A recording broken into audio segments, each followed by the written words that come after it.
You pick up your phone to check one quick message, and suddenly, 3 hours have vanished into a black hole of brain rot reels and endless scrolling. Sound familiar? You're not alone.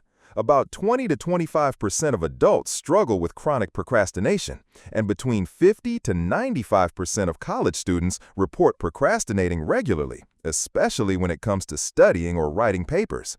In today's digital age, it's worse than ever. Procrastination isn't just laziness or poor willpower. It's your brain avoiding discomfort and chasing instant happy hormones from easy distractions instead of tackling meaningful tasks. But here's the good news. We can rewire these patterns and regain control over our time and productivity. Your brain is basically a pleasure-seeking machine that wants to avoid anything uncomfortable. When you think about writing a report or cleaning your room, the brain signals, "This feels hard," and immediately scans for escape routes. Social media platforms are designed to trigger dopamine hits with every notification, like, or scroll. These instant happy hormones feel so much stronger than the delayed satisfaction of completed work. This dynamic is supported by research into temporal discounting, which explains our brains value immediate rewards far more than future ones. A TikTok video is now, your project payoff is later, so the brain chooses the now nearly every time. It's not your fault, it's just how cognitive rewards are wired. Recognizing that procrastination is a natural response is your first step toward managing it effectively. Procrastination doesn't just hurt your to-do list. It affects your health, emotions, finances, and relationships. Studies show chronic procrastination increases stress hormones like cortisol, which over time can lead to anxiety, depression, and even physical illness. University students who procrastinate often experience low self-esteem, guilt, and regret, feelings that actually amplify the urge to avoid important tasks. On the academic and financial front, procrastination directly leads to lower grades and lost earning potential later in life. When deadlines pass, you miss out on promotions, job opportunities, even stable grades.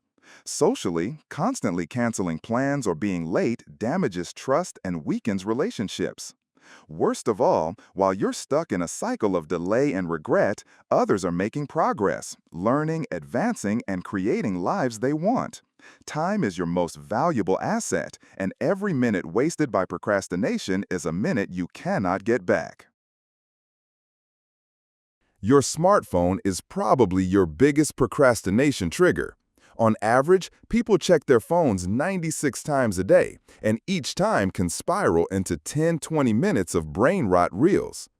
Even just having your phone visible lowers your focus.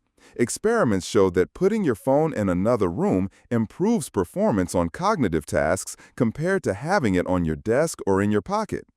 To fight this, start by turning off non-essential notifications and hiding distracting apps in folders. Better yet, put your phone in another room during focus time.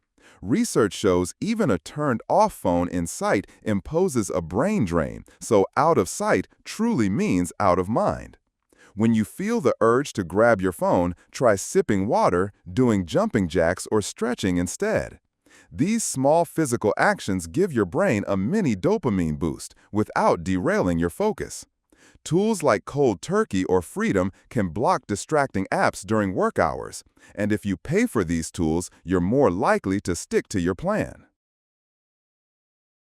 Small steps beat perfection every time. If a task takes less than 2 minutes, do it immediately. That prevents little things from stacking into overwhelming piles.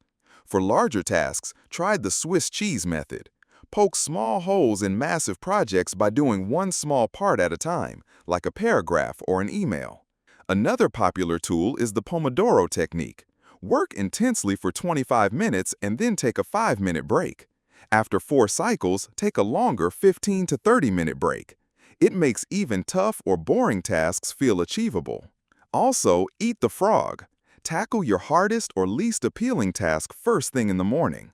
That way, you don't build your day around avoidance and you get a major confidence boost once it's done.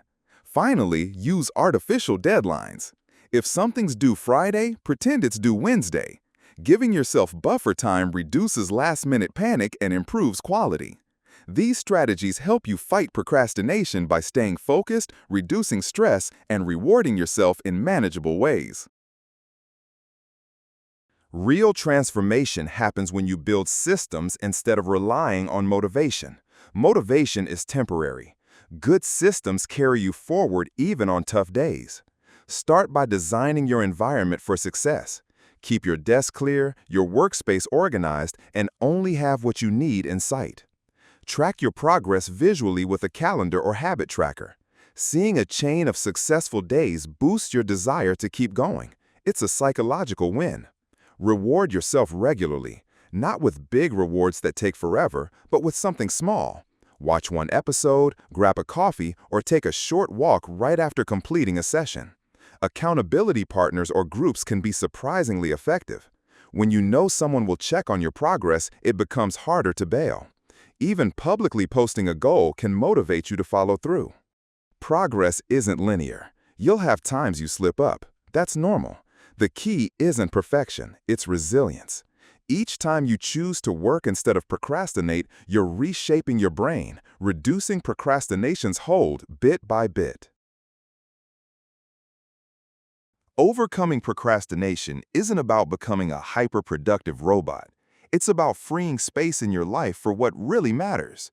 When you cut out mindless distractions, you reclaim energy for goals, hobbies, relationships, things that bring lasting satisfaction. You don't need to be perfect. You just need to start. 2 minutes, 1 paragraph, 1 distraction-free session. Do it again tomorrow. Over time, those small wins have a massive impact.